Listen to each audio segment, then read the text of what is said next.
നമസ്കാരം. മലയാളി വാർത്താ പ്ലസിലേക്ക് സ്വാഗതം. കഴിഞ്ഞ ദിവസങ്ങളിൽ ലോകമേറെ ശ്രദ്ധിച്ചൊരു വാർത്തയാണ് ജപ്പാൻ കടലിൽ നടന്ന US ജപ്പാൻ സംയുക്ത വ്യോമാഭ്യാസങ്ങൾ. 2025 ഡിസംബർ 10 നടന്ന ഈ അഭ്യാസങ്ങൾ കേവലം ഒരു പതിവ് സൈനികാഭ്യാസം എന്നതിലുപരി മേഖലയിലെ മാറിക്കൊണ്ടിരിക്കുന്ന രാഷ്ട്രീയ സൈനിക സമവാക്യങ്ങളുടെ വ്യക്തമായ സൂചനയാണ് നൽകിയത്. ഈ അഭ്യാസങ്ങളിൽ US സൈന്യത്തിന്റെ 2 B-52 സ്ട്രാറ്റജിക് ബോംബറുകളും ജാപ്പനീസ് F-35 സ്റ്റെൽത്ത് ഫൈറ്റർ ജെറ്റുകളും F-15 യുദ്ധവിമാനങ്ങളും പങ്കെടുത്തു. പടിഞ്ഞാറൻ ജപ്പാന് ചുറ്റും ചൈനീസ് റഷ്യൻ ബോംബർ വിമാനങ്ങൾ ഒരുമിച്ച് പറന്നതിന്റെ ഒരു ദിവസത്തിനു ശേഷമാണ് ജാപ്പനീസ് US വ്യോമശക്തി പ്രദർശിപ്പിക്കുന്ന ഈ സംയുക്ത അഭ്യാസം നടന്നത്. ഇതുകൂടാതെ 4820 പേരടങ്ങുന്ന ഒരു സംഘത്തോടൊപ്പം ആണവശേഷിയുള്ള അമേരിക്കൻ യുദ്ധക്കപ്പലായ USS ജോർജ് വാഷിംഗ്ടൺ വ്യാഴാഴ്ച തുറമുഖത്ത് എത്തിയതായി യോക്കോസുഗോയിലെ US നാവിക താവളം വെളിപ്പെടുത്തിയിട്ടുണ്ട്. ഇത്തരത്തിൽ വിവിധ രാജ്യങ്ങൾ സൈനികാഭ്യാസങ്ങൾ നടത്താറുണ്ട്. ഇന്ത്യയും അമേരിക്കയും ഇന്ത്യയും ജപ്പാനുമൊക്കെ ഇതിനുദാഹരണങ്ങളുമാണ്. എന്നാൽ ഇപ്പോൾ അമേരിക്കയും ജപ്പാനും നടത്തിയിരിക്കുന്ന സൈനികാഭ്യാസങ്ങൾ അത്ര എളുപ്പത്തിൽ തള്ളിക്കളയാവുന്ന ഒന്നല്ല.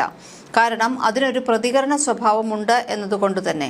ഈ സംയുക്ത അഭ്യാസങ്ങൾക്ക് ഒരു പ്രത്യേക പശ്ചാത്തലമുണ്ട്. അതിലേക്ക് കടക്കുമ്പോഴാണ് ചിത്രത്തിന്റെ പൂർണ്ണരൂപം വ്യക്തമാകുന്നത്.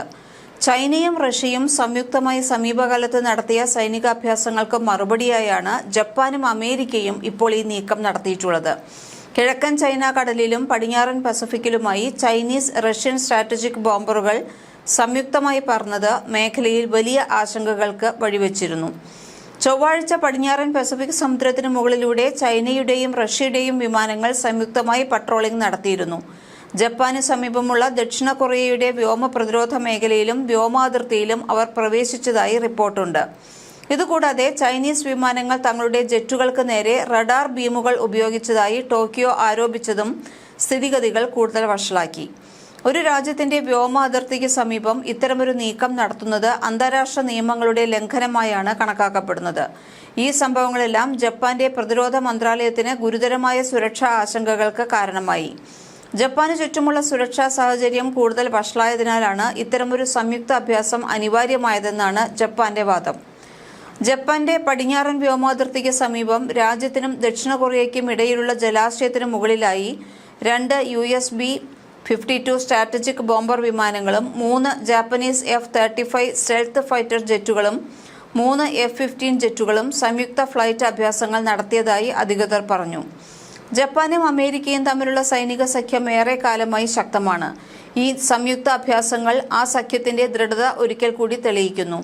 അതേസമയം ജാപ്പനീസ് പ്രതിരോധ മന്ത്രാലയം പുറപ്പെടുവിച്ച ഒരു പ്രസ്താവന ഈ അഭ്യാസങ്ങളുടെ ലക്ഷ്യങ്ങളെക്കുറിച്ച് കൃത്യമായ സൂചന നൽകുന്നുണ്ട്. ബലപ്രയോഗത്തിലൂടെ നിലവിലെ സ്ഥിതിഗതികൾ ഏകപക്ഷീയമായി മാറ്റാനുള്ള ഏതൊരു ശ്രമത്തെയും തടയാനുള്ള ശക്തമായ ദൃഢനിശ്ചയം ഇരു രാജ്യങ്ങളും വീണ്ടും ഉറപ്പിക്കുകയും സെൽഫ് ഡിഫൻസ് ഫോഴ്സസിന്റെയും US സേനകളുടെയും സന്നദ്ധത നില ഉറപ്പിക്കുകയും ചെയ്തു എന്നാണ് ആ പ്രസ്താവന. ഇവിടെ ശ്രദ്ധേയമായ വാക്കാണ് ബലപ്രയോഗത്തിലൂടെ നിലവിലെ സ്ഥിതിഗതികൾ ഏകപക്ഷീയമായി മാറ്റാനുള്ള ഏതൊരു ശ്രമവും എന്നത്. ഇത് പരോക്ഷമായ മുന്നറിയിപ്പാണ്. മേഖലയിൽ ചൈനയുടെ വർദ്ധിച്ചുവരുന്ന സൈനിക സാന്നിധ്യത്തെയും തൈവാൻ പോലുള്ള തർക്കപ്രദേശങ്ങളിലെ അവരുടെ നിലപാടുകളെയും ഇത് സൂചിപ്പിക്കുന്നു. അമേരിക്കയുടെ ഇൻഡോ പസഫിക് തന്ത്രത്തിന്റെ ഭാഗമായാണ് ഈ നീക്കങ്ങൾ. മേഖലയിൽ സമാധാനവും സുസ്ഥിരതയും നിലനിർത്താൻ പ്രതിജ്ഞാബദ്ധമാണെന്ന് അമേരിക്ക ഈ അഭ്യാസങ്ങളിലൂടെ ലോകത്തോട് വിളിച്ചു പറയുന്നു. ഈ സൈനികാഭ്യാസങ്ങൾക്ക് മേഖലയിൽ വലിയ പ്രത്യാഘാതങ്ങൾ ഉണ്ടാക്കാൻ സാധ്യതയുണ്ട്. ഒരു വശത്ത് ചൈനയ്ക്കും റഷ്യയ്ക്കും ഇത് വ്യക്തിപരമായ ഒരു മുന്നറിയിപ്പാണ്. മറുവശത്ത് തെക്കൻ കൊറിയയിലും മറ്റ് സഖ്യകക്ഷികളും ഈ നീക്കങ്ങളെ ഉറ്റുനോക്കുന്നുണ്ട്. മേഖലയിലെ ശക്തികളുടെ സന്തുലിതാവസ്ഥ നിലനിർത്താൻ ഇത്തരം സൈനികാഭ്യാസങ്ങൾ എത്രത്തോളം നിർണായകമാണെന്ന് ഇത് എടുത്തുകാണിക്കുന്നു. ഇതേസമയം ജപ്പാനും അമേരിക്കയ്ക്കുമെതിരെ പ്രസ്താവനയുമായി ചൈനീസ് വിദേശകാര്യ മന്ത്രാലയവും രംഗത്തെത്തിയിട്ടുണ്ട്. വെള്ളിയാഴ്ച പുലർച്ചെ ജാപ്പനീസ് പ്രതിരോധ മന്ത്രി ഷിൻജിറോ കൊയ്സ്മിയും US പ്രതിരോധ മന്ത്രി പീറ്റ് ഹെഗ്സെത്തും റഡാർ സംഭവം ഉൾപ്പെടെ ഇൻഡോ പസഫിക് മേഖലയിലെ വർദ്ധിച്ചുവരുന്ന ഗുരുതരമായ സുരക്ഷാ സാഹചര്യത്തെക്കുറിച്ച് ടെലിഫോൺ ചർച്ചകൾ നടത്തിയതായി ജാപ്പനീസ് പ്രതിരോധ മന്ത്രാലയം ഒരു പ്രസ്താവനയിൽ പറഞ്ഞു. ഫ്ലൈറ്റ് അഭ്യാസങ്ങളെക്കുറിച്ച് അതിൽ പരാമർശിച്ചിട്ടില്ല. ചൈനയുടെ നടപടികൾ പ്രാദേശിക സമാധാനത്തിനും സ്ഥിരതയ്ക്കും ഉതകുന്നതല്ല എന്നതിനാൽ പ്രാദേശിക സംഘർഷങ്ങൾ വർദ്ധിപ്പിക്കുന്ന ഏതൊരു നടപടിയിലും മന്ത്രിമാർ ഗുരുതരമായ ആശങ്ക പ്രകടിപ്പിച്ചതായി അതിൽ പറയുന്നു. രാജ്യത്തിനു ചുറ്റുമുള്ള വ്യോമാതിർത്തിയിലും ജലാശയങ്ങളിലും ജപ്പാൻ നിരീക്ഷണവും നിരീക്ഷണ പ്രവർത്തനങ്ങളും ദൃഢമായും സ്ഥിരതയോടെയും തുടരുമെന്ന് കൊയ്സുമി ആവർത്തിച്ചു.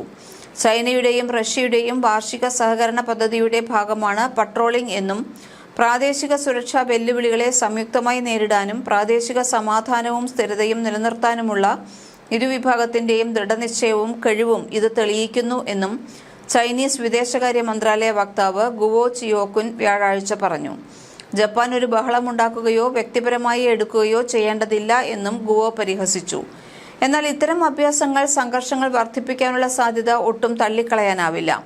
ഓരോ നീക്കങ്ങൾക്കും ഒരു പ്രതികരണമുണ്ടാകാം. നാറ്റോ തങ്ങളുടെ കൂടുതൽ അടുത്തേക്ക് വരുന്നു എന്ന ഒറ്റ കാരണത്തിലാണ് റഷ്യ യുക്രൈൻ യുദ്ധം ഉണ്ടാകുന്നത്.